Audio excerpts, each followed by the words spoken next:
예, 귀한 하루 주셨습니다. 할렐루야 샬롬 하고 인사합니다. 할렐루야 샬롬 샬롬 샬롬 샬롬 샬롬. 하나님 사랑합니다. 여러분 주 안에서 사랑합니다. 예, 그리스도의 사랑에 대해서 화답하는 그러한 그 마음, 그리고 주님께서 우리에게 주시는 귀한 열매들, 예, 아주 13절 말씀 너무 은혜롭죠. 합한치가 향기를 뿜어내고 우리의 문 앞에서는 여러 가지 귀한 열매가 새것 묵은 것으로 마련되었구나. 내가 내 사랑하는 자 너를 위하여 쌓아둔 것이로다. 주님이 우리에게 주시겠다고 이렇게 약속하고 보고 계시는 이런 많은 귀한 것들, 그것들을 우리는 사모해야 되겠죠. 그가 나를 사모하는구나. 나는 내 사랑하는 자에게 속하였도다. 항상 이렇게 고백하는 저와 여러분 되시기 바랍니다. 10절에 이 여인은 여기서 그리스도께 대한 자기의 관계, 그 안에서 얻은 자기의 그런 그 권리를 기뻐하고 그의 이름을 종일토록 이라고 이렇게 외치고 있습니다. 10절에 기쁨과 거룩한 환희에 얼마나 젖어들었으면 이 여인이 나는 나의 사랑하는 자에게 속하였구나. 우리는 주님 안에 속했죠. 이 고백이 저와 여러분의 고백인 줄로 믿습니다. 119편 94절에도 나는 우리가 만약 그리스도를 우리의 가장 사랑하는 분이라고 진심으로 말한다면 우리는 우리 자신이 그의 것이며 그는 우리를 구원해 주실 것이라고 신뢰할 수 있다고 이렇게 119편 94절에도 증거하고 있습니다. 주님의 말씀에 내 안에, 그리고 내가 주 안에 거하면 내가 사는 게 아니라 주님의 내 삶을 살아주시는 거라는 말씀이죠. 그리스도의 사랑에 대한 은혜로운 발견은 우리로 하여금 그가 우리를 붙잡으심을 크게 기뻐하게 하며 우리에게 대한 그의 주권과 그의 소유를 너무너무 감사히 여기게 된다.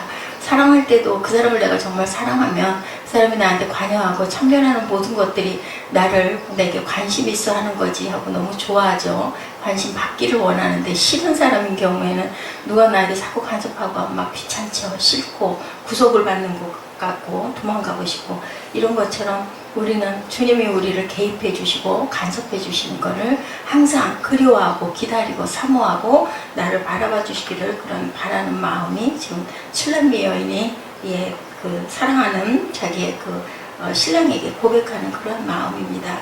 이것은 음의 속박인 동시에 은혜의 샘이 된다. 은혜를 받죠. 우리가 항상 끼쳐줍니다. 그래서 함께 동거하며 어찌 그리 아름다운고, 그렇게 133편 10편에서도 그렇게 우리가 고백하죠. 이 여인은 자기가 그의 소유이며 그를 섬기기 위한 존재임을 아주 자랑스럽게 여기죠.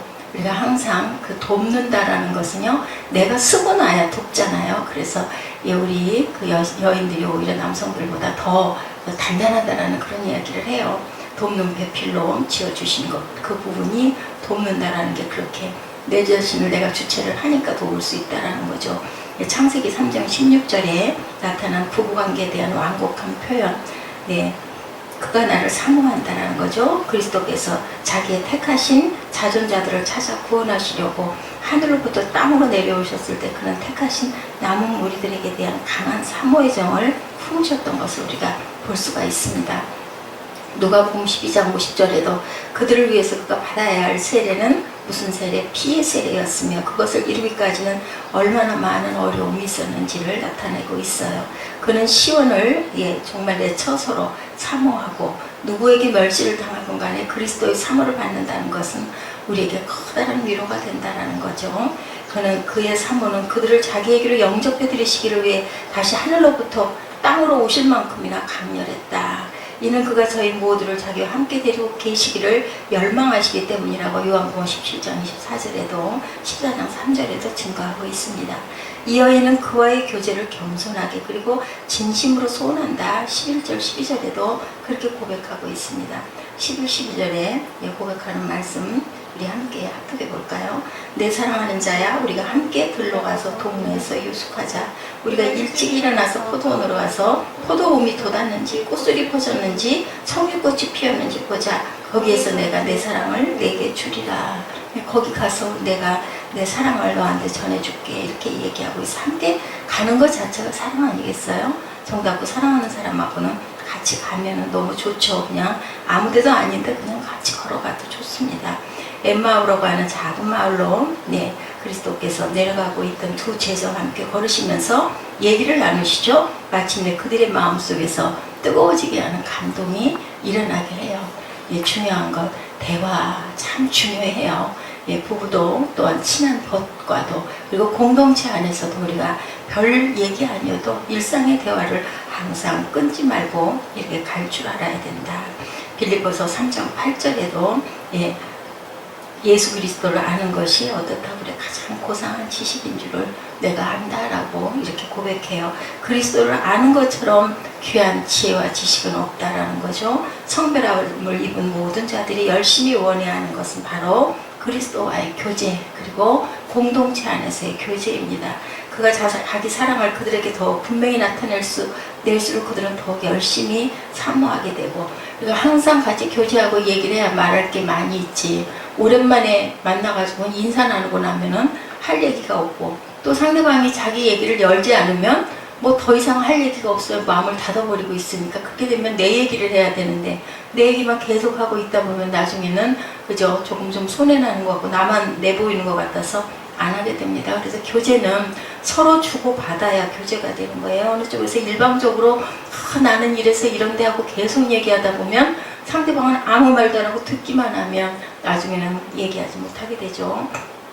그래서 하나님께 기도하면요 항상 하나님께서는 답을 주시고 감동을 주시고 마음을 주시고 그리고 우리에게 기쁨도 또 깨달음도 항상 주신다라는 것. 그래서 기도가 기도처럼 좋은 게 없는데 또 그 세계로 들어가기까지가 힘이 들어요. 주변에 있는 모든 것들을 다 비우고 잊어버리고 집중하지 않으면 우리 혼이 막 이것저것 생각나는 거 해야 할 거 이런 것들 때문에 집중하지를 못하는 부분이 있습니다. 하나님보다 더 많은 것은 아무것도 없다. 그에게 요구할 것은 많고 많아 끝이 없구나 라고 이렇게 말합니다.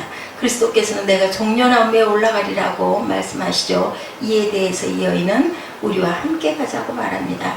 그리스도께서 자기와의 교제에 대해서 우리에게 하신 약속은 이게 정말로 유익한 것이며 폐가 되는 것이 아니며 그 교제를 위한 우리의 기도를 촉진시켜주고 격려해주고 계시는 거예요.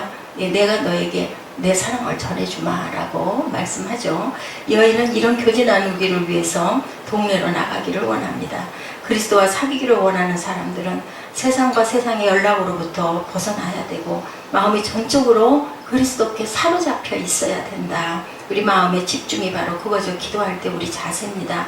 우리는 어떻게 하면 이 분주함 없이 주님을 섬길 수 있을지 항상 궁리해야 되고 그러므로 이 여인은 여기서도 도시의 소요스러움으로부터서 벗어나려고 애쓰고 있어요. 우리는 영문 밖에 계신 그에게로 나아가자. 히브리서 13절에도 말씀하고 있습니다.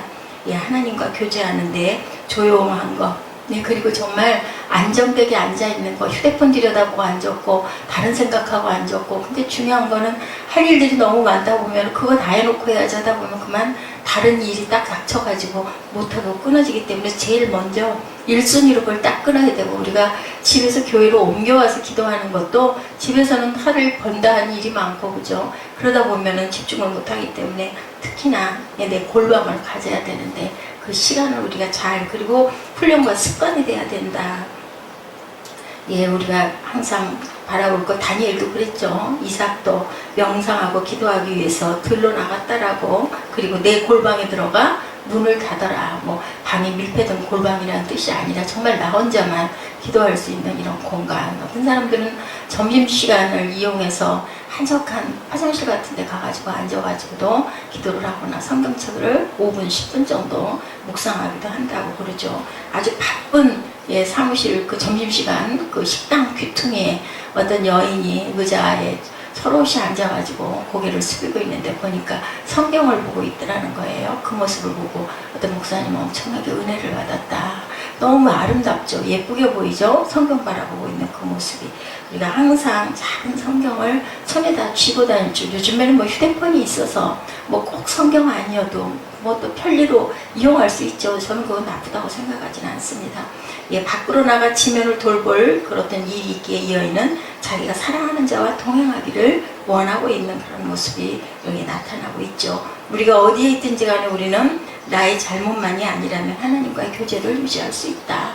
어느 곳에서든 아무리 번잡스럽고 시끄러운 시장통 안에서도 딱 내가 차단하고 하나님과 대화하기를 원하면 그렇게도 될 수 있다는 거죠. 항상 우리의 우편에 계시죠. 그의 눈은 언제나 우리를 향하고 계세요. 어느 곳에 계시든 간에, 그죠? 형체가 따로 몸으로 입지 않으신 그 부활하신 이후에는 어디에나 영으로 어느 곳에나 가실 수 있다라는 것. 거룩하고 성스러운 마음으로 세상 일에 일하고 경건한 생각으로 일상적 행동을 하고 우리의 눈을 항상 주께 향하도록 하는 그 마음, 사모하는 마음, 그리스도를 함께 모시는 마음을 가져야 된다. 믿음으로 그리스도께 같이 가자고 요청할 수 있는 곳이면 어디든지 함께 갈 수 있다. 이거 송 과장님 생각이 나요. 예, 여기 앉으세요. 성령님 여기 계시죠? 예수님 저와 함께 저 지금 출근합니다. 어디 갑니다. 함께 가세요. 라고 항상 얘기를 했다 그래요. 이 여인은 때맞춰 일어나 자기의 사랑하는 자와 같이 가기를 바라죠. 우리가 일찍 일어나 포도원으로 가자. 자기 사랑하는 자와 사귈 수 있는 기회를 잡으려고 여인의 관심을 암시하고 있습니다. 정해진 때가 왔을 때 시간, 순간, 기회 놓치지 말아야 된다. 매우 일찍에 간 여인, 마가복음 16장 2절에도 그것이 무덤이라 할지라도 예수님이 계신 곳 내가 달려갈 거야 하는 그런 마음을 가져야 된다. 매일을 누구와 함께 주님과 함께 시작하고 일찍이 부지런히 찾을 줄 알아야 된다. 눈뜬과 눈 감음을 항상 주님과 해야 된다. 이 여인은 동네에서 유숙하는 것을 만족해하고 있습니다. 시골 사람들이 들리를 할 때 쉬기 위해서 지어놓은 헛권이나 오두막이라도 만족해 여길 것이다. 오히려 그런 곳이 저는 참 정취가 있고 좋았어요. 어린 그 시절부터 보면 집 같은 거 막 이렇게 쌓아놓은 그런 곳 있죠.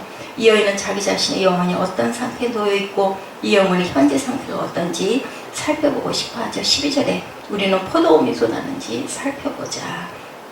열매가 맺혔는지 보자는 거죠. 자신의 영혼은 우리의 포도원입니다. 거기에 열매가 맺혔는지 항상 살펴볼 줄 알아야 된다. 연한 포도가 항상 꽃술이 퍼졌는지 우리 이 나무 기르면서 막 안타까워하잖아요.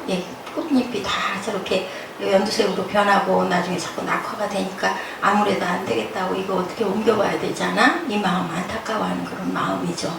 그는 우리에게 들어오셔서 우리와 함께 더불어 잡수실 것이기 때문에 계시록 3장 10절에도 말씀합니다. 이 여인은 그에게 자기의 훌륭한 양식을 약속하고 있습니다. 14절에 거기서 우리는 즐거운 향기를 보게 될 것이니 이는 합한 채가 향기를 토하는 때문이다라고 합니다. 이 말이 의미하는 것, 사랑의 꽃들, 사랑스러운 꽃들 혹은 사랑의 열매, 합한 채 같이 합해진 그러한 그 모습이죠. 라헬과 레아가 그것 때문에 다툴 정도로 귀한 것이었다. 창세기 30장 14절에 나타나죠. 열매와 은혜의 역사는 예수께는 굉장히 즐거운 것이다.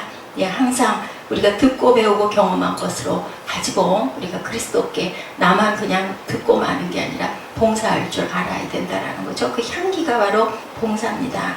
이것은 우리의 창고가 불어나도록 하기 위함이며 우리가 모든 선한 일을 하기 위하여 어떻게 철저하게 준비해야 된다. 진정으로 그리스도를 사랑하는 이들은 자기의 모든 소유나 귀한 실과를 누구와 하나님께 나누기를 항상 기뻐하는 자들이라는 얘기를 여기서 말씀하고 있어요. 그래서 열매 맺는 인생이 항상 되어야 되고 그리고 감사로 우리가 입술로 고백할 수 있는 삶이 되어야 된다. 하나님의 임재는 곰볕이 돌아오면 동산이 소생하듯이 포도의 우미 돋고 꽃술이 퍼지게 하는 것 때문이라는 거예요. 그래서 꽃술이 퍼져야 열매가 맺지 않겠습니까? 그렇게 하기 위해서 우리는 항상 정성으로 하나님을 바라보고 항상 기도하고 사모하는 마음을 가졌을 때 언제 어디서나 하나님께서는 우리와 함께 하시고 우리에게 모습을 보여주시죠. 그리고 마음의 귀한 감동으로 항상 함께 하신다는 것, 저와 여러분의 귀한 감동의 하루가 되기를 주님의 이름으로 축복합니다. 기도하시겠습니다.